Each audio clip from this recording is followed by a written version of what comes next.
folks. I am the father. From being borderline methods of torture to changing the way you see the world. Movies. There's a lot of them. And while they aren't all created equal, they all fall on the same spectrum. From the garbage to the undeniably masterful. These 7 levels of movies. But honestly, I don't want to be a complete Xerox of these 2 other videos whose title and thumbnails I'm already stealing. I still want to add a little bit of spice to it. So instead of the 7 levels, today we're going to be uncovering the 7 layers of movies. Layers! Onions have layers. From the very first surface layer to the very core, where lost cinephiles dwell. What layer are you trapped inside? But for the fun of it and for the title, I'll just do the 7 levels at the end anyway. The surface layer. These are the movies that you never choose to watch.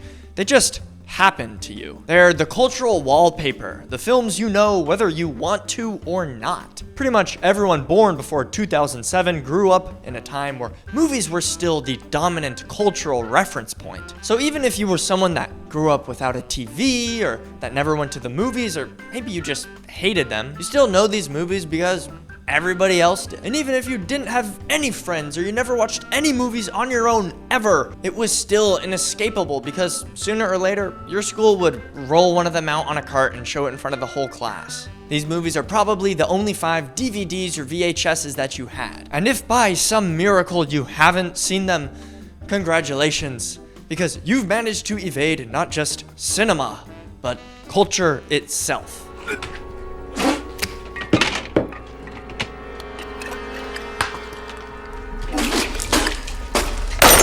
Imagine walking through life having never seen Star Wars or E.T. or Home Alone or The Avengers. You've never seen The Lion King, Toy Story, A Bug's Life? Okay, I can actually get it if you've never seen A Bug's Life. And it's not like these movies are bad. Obviously, they're all considered classics. There's a reason that everybody knows them. And typically, it's because they're fun and exciting for the whole family. They have uncontroversial values. They make you laugh, cry, feel hopeful, feel loved. Ultimately, you just feel good by the time you're done watching. But while these movies are sweet, endearing, and classic, they're still the default. You didn't discover them, you absorbed them by simply being alive.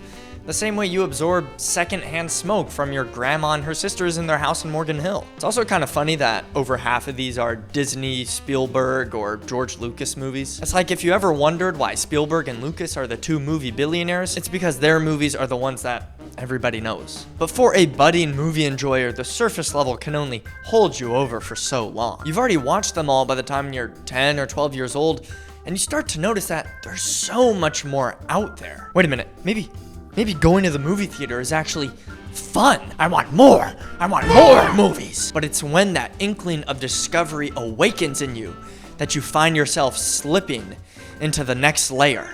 The layer known as... Any of you fucking pricks move! And I'll execute every motherfucking last one of you!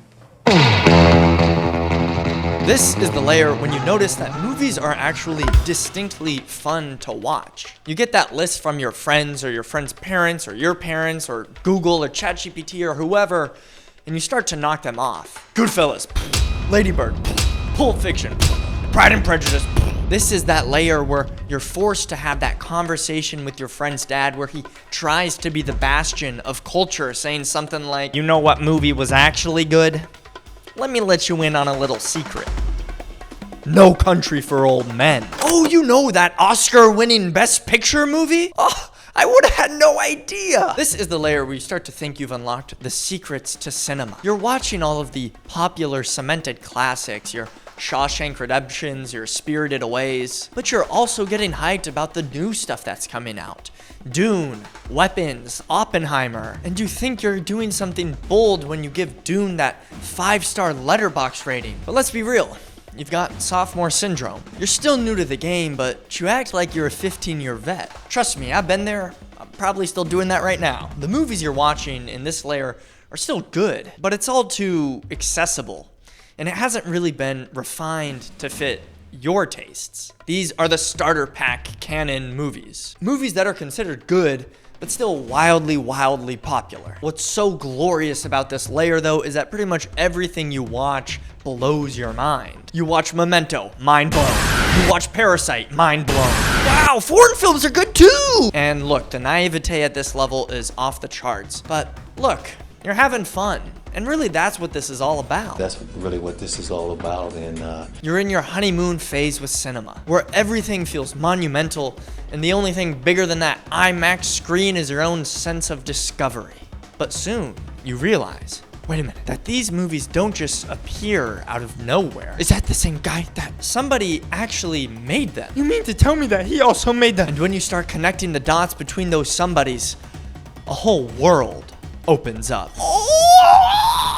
The director as God. This is the real aha moment of being a film person. Realizing that movies don't just exist in a vacuum, but they're actually created by people with recognizable styles and interests. And once you connect the dots, you start to see them everywhere. Wait, Goodfellas and Wolf of Wall Street were made by like the same person? Suddenly you've unlocked auteur theory at its most basic level. Of course, you gotta start with the baby steps, mowing through all the Wes Anderson movies, mowing through all the Stanley Kubrick movies. What a glorious time to be alive. You still have that noob excitement, but now you're actually armed with a roadmap. Each new film that you love, you look up their director and track down their filmographies. You line up for their new releases. You name drop them in conversation just to flex your knowledge. And you start saying things like, truthfully, Wes Anderson peaked early in his career with his more relatable, character-driven works like Rushmore. Or, while Big Night shows early signs of Paul Thomas Anderson's obsession with fragile masculinity, his mature transition to weighted, more composed stories like The Master are when he truly starts to flourish as a director. And it doesn't matter if nobody asked. In my opinion, this is arguably the best layer to be in, because movies are still so magical, but now they're magical for a reason that you can obsess over. You start to worship your favorite directors as if they are gods, even though you've still only watched a relatively small handful of directors' works. But with the knowledge of Scorsese, Spielberg, Kubrick, PTA, Tarantino, what other knowledge could you possibly need in order to sound like you know everything? But here's the catch. Once you've watched everything from all of the modern, or at least living masters, you realize through interviews and, well, everybody else telling you that they were just remixing what came before. So you start digging backwards, down into the archives, tracing influences like a film detective, welcoming you to Layer 4, the historian. Inevitably, you realize your favorite directors are not gods. Well, I mean, I have to say, I wrote it for him. They're thieves. Tarantino isn't original. He's a blend of old kung fu flicks and exploitation movies. Scorsese?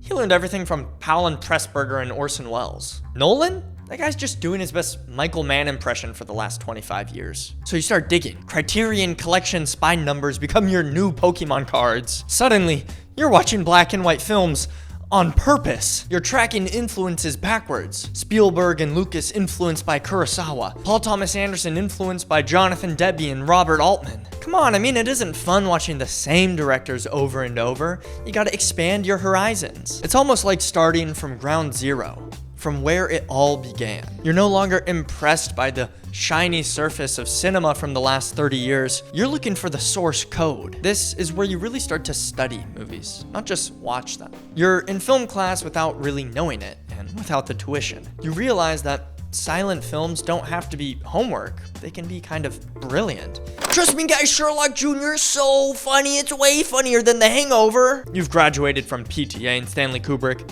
Your new favorite directors are Billy Wilder, Elia Kazan, Howard Hawks, David Lean. You start saying things like, man, storytelling used to be so much better. Well, really, all of that explosive camera work from Weapons actually just comes from PTA, which actually just comes from Scorsese, which actually just comes from Max Ophuls' masterwork known as The Earrings of Madame De. And you're kind of right when you say that. I mean, just look at these beautiful shots. Wait, guys, like, old movies are actually, like, kind of good. Yeah, John Ford actually isn't racist. He's really just being self-critical and ironic. But like all previous layers, There's only so much exploration you can do before you get tired of a certain type of film. And Hollywood history and the golden age of Hollywood, while great, still only reflect a small morsel of the total amount of cinema that's out there in the world. And once you've hit that wall, you start to wonder what lays on the other side. Well, I'll tell you. It's the rest of the goddamn world, that's what! English language cinema has peaked. Let's be honest, the best is behind us. We gotta look towards the future. We don't want that commercial bullshit anymore. Hollywood, I don't want content, I want art. My attention span and poetic visual thinking are far too advanced for your story structures. No. Now, it's time to plunge headfirst into international waters, where the subtitles flow like sweet wine. And the pacing is much slower. Or maybe it's not. It's not always slow.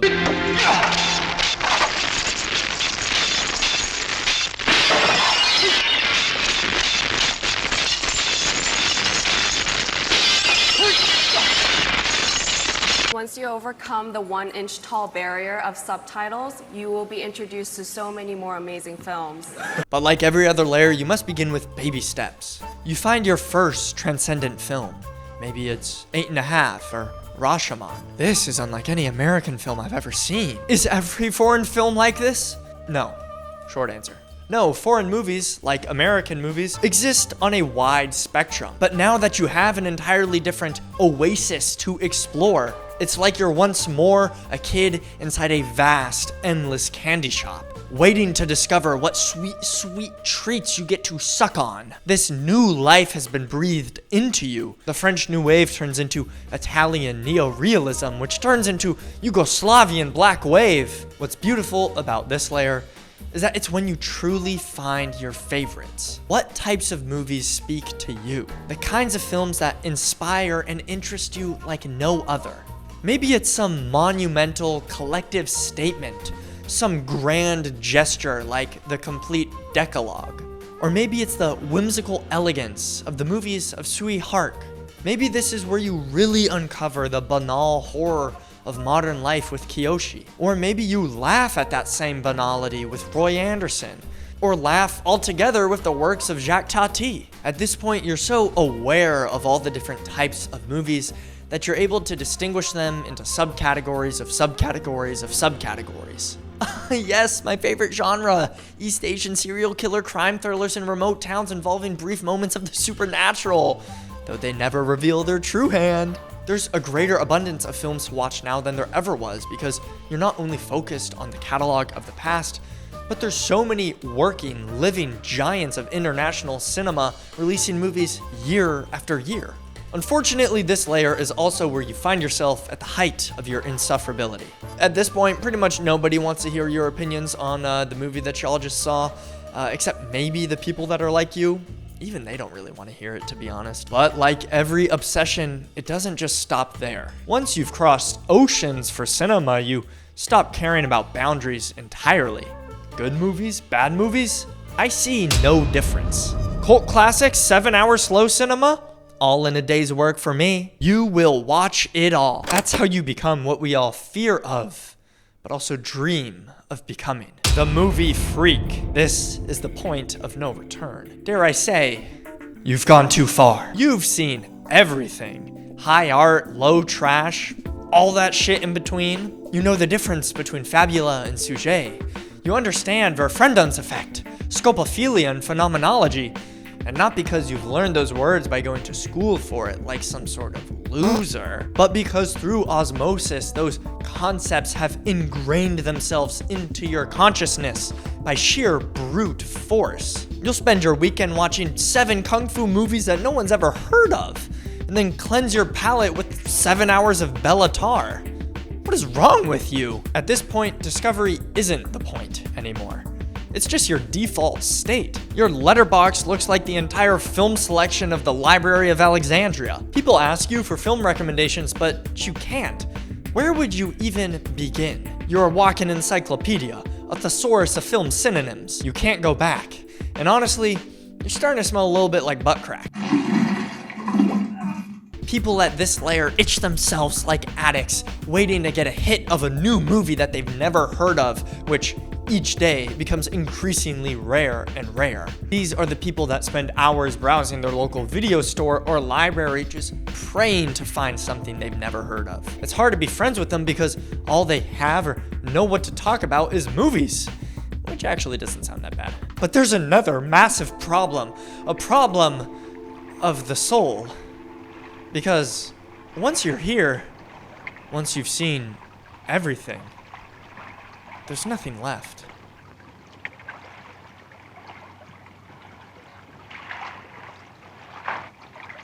You've reached the end, the final stage of cinephilia. After watching over 10,000 films, it's hard to feel anything. You've been to the absolute bottom with the trash, and you've been to the absolute top with the masters. Every new release feels like a remix of stuff that you've already seen. So what's left? Well, you return to the beginning, back to where it all started, to the films that first moved you, to the ones that remind you of why you cared at all. Maybe it's Titanic, maybe it's Finding Nemo. That's not important, because what's important is finding something that makes you feel. Ultimately, cinema isn't about mastery or knowledge. It isn't about the 7 levels or 7 layers. It's about feeling.